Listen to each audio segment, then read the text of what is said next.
Hi, ಇವತ್ತು joins ಬಗ್ಗೆ ನೋಡೋಣ. Very popular one. ಕಾಮನ್ ಆಗಿ ನೀವು ಯಾವುದಾದ್ರು ಸೀಕ್ವಲ್ ಸೆಂಟೆನ್ಸ್ ಬರಿತಾ ಇರ್ತೀರಾ ಅಂದ್ರೆ ಜಾಯಿನ್ ಯೂಸ್ ಮಾಡೇ ಇರ್ತೀರಾ, ಅಥವಾ ಈ ಕಲಿತಾ ಇರೋರು ಜಾಯಿನ್ ಬಗ್ಗೆ ತಿಳ್ಕೊಳ್ಳಿ. ಭಾಳ ಸಿಂಪಲ್ ಆಗಿದೆ, ತಲೆ ನೋಯಿಸ್ಕೊಳ್ಳೋದು ಅವಶ್ಯಕತೆ ಇಲ್ಲ.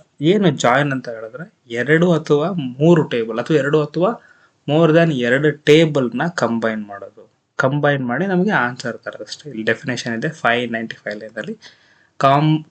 Combines rose from multiple table ಅಂತ ಕಳಿತೀವಿ. ಎಷ್ಟರಾಗಿರ್ಬೋದು, ಹಂಗಾದ್ರೆ 100 ಆಗಿರ್ಬೋದು. I don't think so. 100 ಬಹಳಷ್ಟು ರೇರ್, ಇರೋದೇ ಇಲ್ಲ.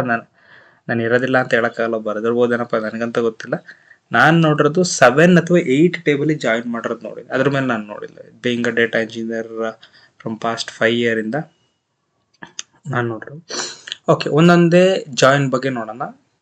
ಇನ್ನರ್ ಜಾಯಿನ್ ಫಸ್ಟ್ ಅರ್ಥ ಮಾಡ್ಕೊಳ್ಳೋ, ಆಮೇಲೆ ಒಳಗೊಡೋಣ.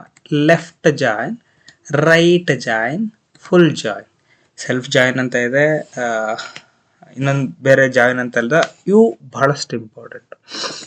ಏನು return matches row from both table. ಈಗ ಕನ್ಸಿಡರ್ ನಾವು ಎರಡು ಟೇಬಲ್ನ ಕನ್ಸಿಡರ್ ಮಾಡ್ತಾ ಇದೀವಿ, ಟೇಬಲ್ ಎ ಟೇಬಲ್ ಬಿ ಅಂತ. ಏನಿದು ಇನ್ನರ್ ಜಾಯಿನ್ ಅಂದ್ರೆ ಎರಡರಲ್ಲೂ ಇರುವ ವ್ಯಾಲ್ಯೂಸ್ ಅಥವಾ ರೋಸ್ ಅಲ್ಲಿ ನೋಡಿ ಕೊಟ್ಟಿದ್ದಾರೆ 600ನೇ ಲೈನಲ್ಲಿ. ರಿಟರ್ನ್ಸ್ ಮ್ಯಾಚಿಂಗ್ ರೋಸ್, ಮ್ಯಾಚ್ ಆಗಬೇಕು. ಈಗ ಆ ರೋ ಅಲ್ಲಿ 5 ಕಾಲಮ್ ಇದ್ದಾವೆ, ಈ ರೋ ಅಲ್ಲೂ ಸರಿ 5. ಓಕೆ, ಟೇಬಲ್ ಎ ಅಲ್ಲಿ 4 ಕಾಲಮ್ ಇದಾವೆ, 5 ರೋ ಇದಾವೆ. ಟೇಬಲ್ ಬಿ ಅಲ್ಲಿ 5 ರೋ ಇದಾವೆ, 4 ಕಾಲಮ್ ಇದಾವೆ ಅನ್ಕೊಳ್ಳಿ. ಅದರಲ್ಲಿ ನಾವೀಗ ರೋನ ಕಂಬೈನ್ ಮಾಡ್ತೀವಿ. ರೋ ಏನಾದರೂ ಈಕ್ವಲ್ ಇತ್ತು ಅಂದ್ರೆ ಇದರಲ್ಲೂ 1 2 3 4 ಇತ್ತು, ಅದರಲ್ಲೂ 1 2 3 4 ಇದ್ರೆ ಅದನ್ನಷ್ಟೇ ಬರಿತೀವಿ. ಹೆಂಗೆ ಬರೆಯೋದು? ಸೆಲೆಕ್ಟ್ ಸ್ಟಾರ್, ಇದು ನಮಗೆ ಬಿಟ್ಟಿದ್ದು. ಸ್ಟಾರ್ ಹಾಕ್ತೀವೋ ಅಥವಾ ಯಾವ್ದಾದ್ರು ಒಂದು ಕಾಲಮ್ ಹಾಕ್ತೀವೋ ಅದು ನಮಗೆ ಬಿಟ್ಟಿರುತ್ತೆ. ಇದು ಅಲಿಯಾಸ್, ನಿಮಗೆ ಗೊತ್ತಿರುತ್ತೆ. ಫ್ರಮ್ ಟೇಬಲ್ ನೇಮ್, ಇಲ್ಲಿ ಎ ಅಂತ ತಗೊಳ್ಳಿ. ಇನ್ನರ್ ಜಾಯಿನ್, ಇನ್ನೊಂದ್ಸಲ ನಾನು ಬರೆದು ತೋರಿಸ್ಬಿಡ್ತೀನಿ. ಸೆಲೆಕ್ಟ್ ಒಂದು ಕಾಲಮ್ ನೇಮ್, ಒಂದೇ ಒಂದು ತಗೋಣ. ಫ್ರಮ್ ಟೇಬಲ್ ಎ, ಇಲ್ಲಿ ಟೇಬಲ್ ಎ ಅಂತ ತಗೊಂತೀನಿ ನೋಡಿ. ಟೇಬಲ್ ಎ ಹಿಂಗ್ ಬರಿತಾ ಇದ್ದೀನಿ. ನೆಕ್ಸ್ಟ್ ಜಾಯಿನ್, ಯಾವ್ದ್ರ ಜೊತೆ? Table B. Okay, table A table B ನ ಜಾಯಿನ್ ಆಯ್ತು. ಈಗ ಯಾವ ಕಾಲಮ್ ಮೇಲೆ ಜಾಯಿನ್ ಆಗಬೇಕು ಅಂದ್ರೆ ಎರಡರಲ್ಲೂ ಒಂದು ಕಾಲಮ್ ಉದ್ದುದ ರೋ ಇರ್ತಾರೆ, ಅದು ಕಾಲಮ್ ಅಂತಾರೆ, ಅದು ಸೇಮ್ ಆಗಿರ್ಬೇಕು. ಹೆಂಗೆ ಸೇಮ್ ಮಾಡೋದು? ಟೇಬಲ್ ಎ ಡಾಟ್ ಕಾಮನ್ ಆಗಿ ನಾನು ಐ ಡಿ ಅನ್ನೋದೇನೋ ಕಾಮನ್ ಇದೆ ಅಂತ ಅನ್ಕೊಂತೀನಿ, is equals to table B dot I D. ಇಷ್ಟೇ. ಇದು ಸಿಂಪಲ್ ಆಗಿ ಹೇಳಬೇಕು ಅಂದ್ರೆ inner join. Repeat column name, ಇದು ನಾರ್ಮಲ್ ಸಿಂಟ್ಯಾಕ್ಸ್, ಇಲ್ಲಿ ಗಂಟ ನಿಮ್ಗೆ ಗೊತ್ತಿದೆ. ಆಮೇಲೆ ಜಾಯಿನ್ ಅಂತ ಬರಿತೀಯ, ಯಾವ್ದ್ರ ಜೊತೆ? ಇನ್ನೊಂದು ಟೇಬಲ್ ಜೊತೆ. ಕಂಡೀಷನ್ ಏನು? ಇದಾದ್ಮೇಲೆ ಇಲ್ಲಿ ಆನ್ ಅಂತ ಹಾಕ್ಬೇಕು. ಆನ್ ಅಂತ ಹಾಕಿ ಟೇಬಲ್ ಎ, ಈ ಟೇಬಲ್ ಅಲ್ಲಿ ಈ ಕಾಲಮ್ಮು, ಟೇಬಲ್ ಬಿ. ಹಂಗಾರೆ ಕಾಲಮ್ ನೇಮ್ ಸೇಮ್ ಇರಬೇಕಾ? ಇಲ್ಲಿ ಐ ಡಿಸ್ ಅಂತಾನೆ ಇರಬಹುದು, ಅಥವಾ ಇಲ್ಲಿ ಇನ್ನೊಂದೇನೋ ನೇಮ್ ಅಂತಾನೆ ಇರಬಹುದು, ಬಟ್ ವ್ಯಾಲ್ಯೂಸ್ ಸೇಮ್ ಇರಬೇಕು ಅಷ್ಟೇ. ಮೋಸ್ಟ್ ಆಫ್ ದ ಕೇಸಸ್ ಅಲ್ಲಿ ಸೇಮೇ ಇರುತ್ತೆ, ಐ ಡಿ ಅಂತಾನೆ ಇರುತ್ತೆ ಮೋಸ್ಟ್ ಆಫ್ ದ ಕೇಸಸ್ ಅಲ್ಲಿ, ಬಟ್ ನೀಡ್ ನಾಟ್ ಬಿ. ಇದು ಬಂದ್ಬಿಟ್ಟು ಇನ್ನರ್ ಜಾಯಿನ್.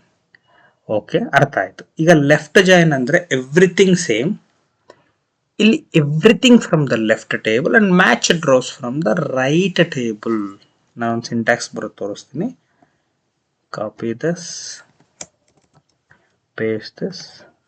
ಇಲ್ಲೇನು ಇಲ್ಲ, ಲೆಫ್ಟ್ ಅಂತ ಹಾಕಿ ಮುಗಿದು ಹೋಯ್ತು ಕತೆ, ಇನ್ನೇನು ಇಲ್ಲ.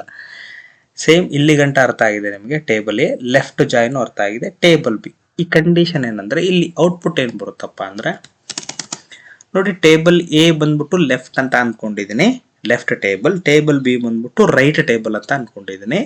ಈಗ ಲೆಫ್ಟ್ ಜಾಯಿನ್ ಅಂದ್ರೆ everything from the table A. Table A ಅಲ್ಲಿ 4 ಕಾಲಮ್ ಇದಾವೆ ಅಂದ್ರೆ 4 ಕಾಲಮು ಬರಿಬೇಕು, ಬರುತ್ತೆ ಔಟ್ಪುಟ್ಟು. ಮತ್ತೆ ಮ್ಯಾಚ್ಡ್ ರೋಸ್, ಯಾವಾಗ ಮ್ಯಾಚ್ ಆಗುತ್ತೋ ಅದಷ್ಟೇ ಬಿ ಎಲ್ ಬರಬೇಕು. ಇಲ್ಲಿ ಲೈನ್ ಓದಿ, all the rose from left matched rows from right, ಅಷ್ಟೇ. ನಾನು ಡಯಾಗ್ರಾಮ್ ಬಾಕಿ ತೋರಿಸ್ತೀನಿ, ಒಂದು ನಿಮಿಷ ನಿಮಗೆ ಅರ್ಥ ಆಗೋ ಥರ.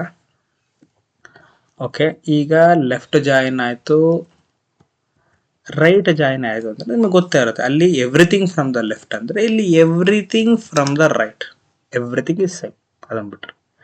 ಆಮೇಲೆ ಫುಲ್ ಔಟರ್ ಜಾಯಿನ್ ಅಂದರೆ all rows when there is a matching in either table, ಎಲ್ಲ ಟೇಬಲ್, ಎರಡೂ ಟೇಬಲಲ್ಲಿ ಮ್ಯಾಚಿಂಗ್ ಇತ್ತು ಅಂದರೆ ಎಲ್ಲ ರೋನು ಬರುತ್ತೆ.